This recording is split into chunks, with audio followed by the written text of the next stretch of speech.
Ahaz, son of Jotham, grandson of Uzziah, is now the king of Judah. He's not a good king. Rezin, the king of Syria, and Pekah, the king of Israel, have entered into an alliance, and they are coming to wage war against Judah. They want to replace Ahaz with another king. But Isaiah has a message for Ahaz that the Lord wants to fight for him, defend him from his enemies, and protect his people. So he should ask for a sign. But Ahaz already has a plan. So he says he will not ask for a sign because he does not want to tempt the Lord. While Ahaz's reply sounds like humility, he says this because he has already planned an alliance with the king of Assyria by buying their aid with silver and gold from the temple, a big no-no.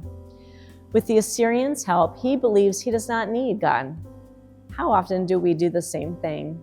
We try and take matters into our own hands when we feel our backs are up against a wall or have an urgency because we all know God's timing is not ours and it feels like He is taking forever. So we just go ahead and go around Him. All the while, God is quietly at work. We just can't see it. Well, Ahaz did the same thing. He went around God and made the deal with Assyria, and Assyria invaded Israel in Syria and led the people away into captivity. Problem solved, right? For Ahaz and Judah? Wrong. Assyria later turned against Judah, devastated them too. God permitted this and used them to bring judgment on Judah for the consequences of their sin of rejection. God's judgment is always in hope of bringing conversion. He let them experience the consequences, which even included their later exile into Babylon for 70 years. But He would not let them be destroyed.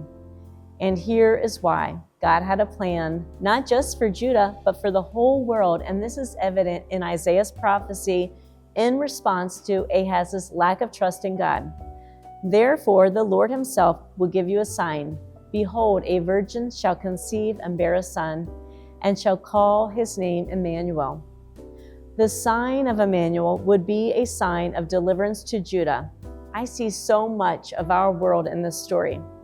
We go about our lives never consulting with God, never taking time to go to Him first with our decisions and troubles. We put trust in our finances, in our job titles and positions, in our health, in our family, even consultants.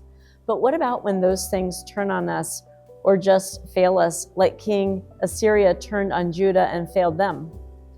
When the health fails, when we lose the job, status, title, when the bank account is depleted, what do we do then? Where do we turn? Who's to be trusted? The one whom Isaiah prophesied about is where we turn, Emmanuel, God with us.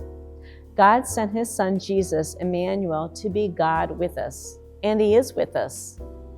He walked this earth over 2,000 years ago and struggled with the same human emotions and weaknesses we do. So He can empathize with us in our struggles, but He never surrendered to them or made alliances with the foreign enemy, Satan. No, He surrendered to the Father's will through all the struggles perfectly. And though we can't do it perfectly like He did, we can be assured we are not struggling alone. God is with us. Jesus is with us in the Eucharist, and God is with us in the Holy Spirit He has sent us. So we never have to struggle alone. We should always go first to God and ask how He wants us to handle the situation, the crisis, and then wait for Him to do it. Will there be struggles? Yes. But you know what the struggle brings if we persist through them with the obedience of faith that Paul talks about in our Romans reading? Maturity in our spiritual life will bring the crown of life that Jesus gained for us when He delivered us from sin and death, as Isaiah prophecy tells us. So on this fourth Sunday of Advent, as you light the fourth candle and remember that it represents love, remember that there is no greater love than the love of God who is here with us.